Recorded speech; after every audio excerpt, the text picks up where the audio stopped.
Do dia com Maria Lídia Flandoli, a renovação na política após as eleições 2018.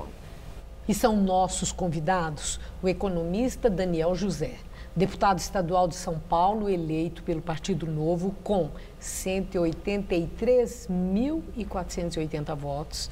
E também conosco Mônica Sodré, diretora da RAPS, a Rede de Ação Política pela Sustentabilidade, e também professora de pós-graduação da Fundação Escola de Sociologia e Política de São Paulo. Eu agradeço muito a vocês estarem conosco para falarmos disso que foi o grande anseio expresso na campanha eleitoral do ano passado. Bom, passadas as eleições, votos contados, vitórias definidas, e eu quero começar com um deputado que tomou posse bem recentemente. E se já dá para perceber, se mantém aquele ânimo pela renovação na política, a hora que cai na real, a realidade é de fato bem diferente. Boa noite, Maria Lídia, boa noite, Mônica. Obrigado pelo convite. Olha, tem sido alguns dias bastante intensos para a gente, né? É o primeiro mandato, meu primeiro mandato, primeira vez que eu me candidatei.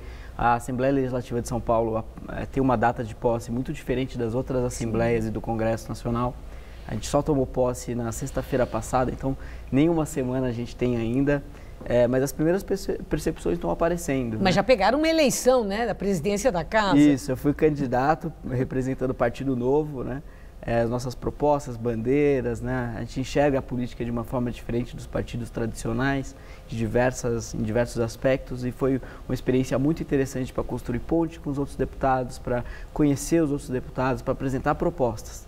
E eu acho que vai ser um aprendizado muito longo, né? A gente chegou agora, não é porque a gente chegou agora que a gente acha que vai do zero já conseguir fazer tudo. E como é que foi a receptividade, hein? Os veteranos receberam bem os novatos ou olham de cima para vocês, hein? Tem um pouco de tudo, viu, Maria Lídia? Tem um pouco de tudo. Tem gente que tem um intuito genuíno de ajudar, de apresentar as coisas, de, enfim, dar uma mão mesmo, porque são às vezes das coisas mais simples até aquelas mais sofisticadas, complexas, que a gente ainda não se adaptou. Agora, tem gente que se faz de lobo em pele de cordeiro. Isso existe, a gente vê isso no dia a dia e a gente percebe isso também, né? Isso é uma coisa que não passa despercebido. Sim. Agora, Mônica, assim, o seu trabalho que assim, uma dedicação ao preparo de novos agentes públicos ou mesmo um reajuste dos antigos agentes públicos para a atuação eficiente, ética no trato da coisa pública. Muito bem. Agora, vocês, os novos na política, passaram por vocês, muitos deles, nesse preparo, fazendo um curso mesmo, entendendo que a ação política não é uma coisa que basta ter jeito para isso e gosto pela coisa. Tem que ter o preparo, que é muito interessante. A profissionalização, sim, né, de uma atuação política. Mas vocês preparam os novos para essa realidade que ele está encontrando lá, para a interlocução, o relacionamento com os representantes da chamada velha política? Maria Lídia, obrigada pelo convite. Boa noite a você, boa noite, Daniel, boa noite a todos que nos assistem. Preparamos, a RAPS é uma organização que tem 7 anos de existência, mas acho que uma das principais características que nos diferencia é o fato de que nós trabalhamos também com pessoas que já têm mandato. Então, não só preparando e estimulando novos quadros a entrar para a política, mas também fazendo um relacionamento entre aqueles que já têm mandato e já têm, portanto, um pouco mais de experiência com esses novatos. Hoje são mais de 500 membros no Brasil inteiro, 134 deles com mandatos, 25 deputados federais, 6 senadores. E parte da nossa formação tem sim a ver com aspectos técnicos, gestão de campanha, planejamento de campanha eleitoral, mas há um aspecto importante da formação que diz respeito à relação entre essas pessoas, a aprender com quem já está lá há mais tempo. E a parte do aprendizado, que como o Daniel falou, e certamente ele sabe disso e saberá melhor do que eu, que vem com a prática e com o exercício cotidiano da política. A experiência existencial, essa é pessoal e insubstituível, né? Não é algo intransferível. Isso, intransferível. Exatamente. Bom, agora, o que em termos assim de prioridades, o que é que diferencia a nova política da velha política? Olha, eu acho que são nas práticas, né? Buscando dar o exemplo. Então, por exemplo, a gente no Novo, amanhã mesmo vai protocolar um ofício renunciando a carro oficial, renunciando ao seguro saúde especial do parlamentar, renunciando ao auxílio moradia, enfim, buscando dar os exemplos nos mais diversos aspectos da atuação do parlamentar. Então a gente tem uma cobrança muito grande para que a Assembleia seja produtiva. Então, por exemplo, nessa semana não teve votação de nenhum projeto. E a gente já estava conversando entre nós, como que a gente faz para que a produtividade da Assembleia suba, né? E conversando com outros deputados de outros partidos, né, que também têm primeiro mandato, como que a gente pode fazer? Porque não é possível que em 4 anos, se a gente continuar nesse ritmo, quanto que a gente vai conseguir melhorar a vida dos cidadãos paulistas, né? Então essa é uma preocupação muito grande que a gente tem e que a gente busca, né, conversar de uma maneira diferente, né, sem vícios, né, sem aquelas práticas antigas, né, e buscando construir juntos, né, uma Assembleia que funcione de verdade, né? Agora, deputado, eu não entendi, eu confesso, quais teriam sido os critérios para definir essas renúncias?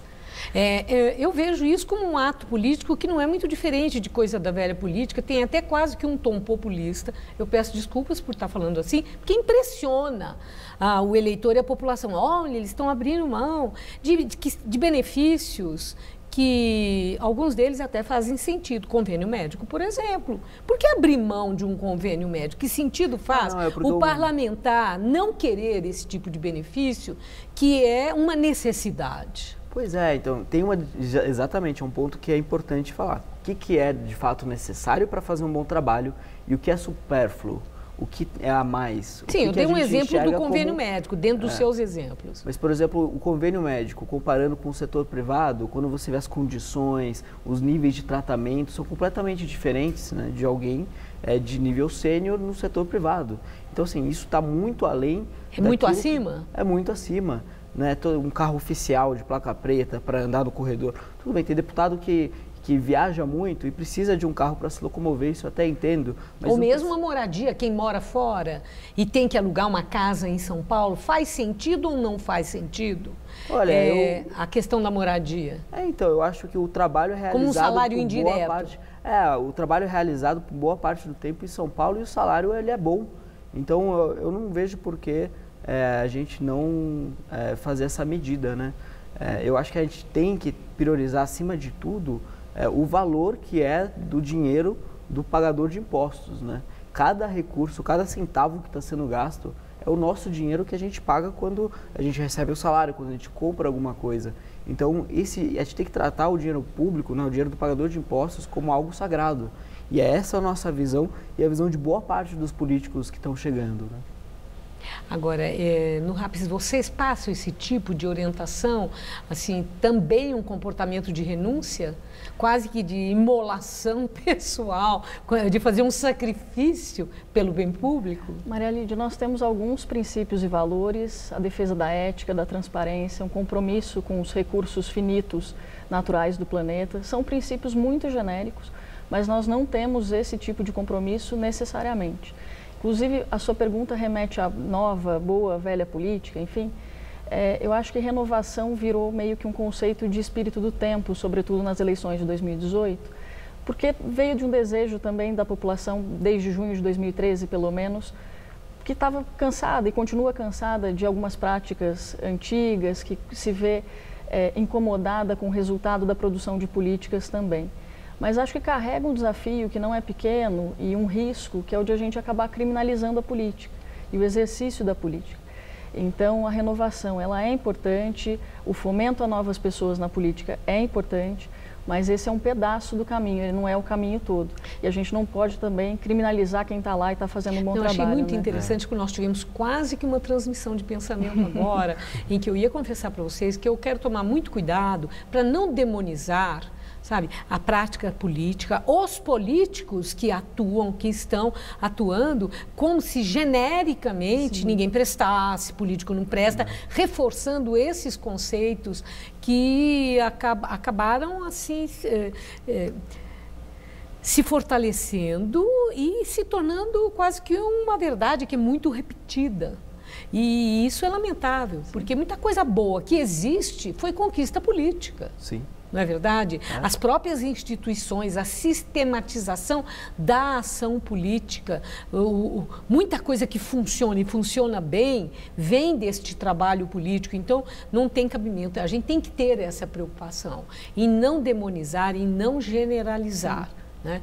Mas é interessante a ideia de aprimoramento, que eu suponho seja o ponto de partida, a largada para a chamada renovação, que é o refinamento, é o aprimoramento, é o melhorar. E isso cabe em qualquer época e em qualquer lugar.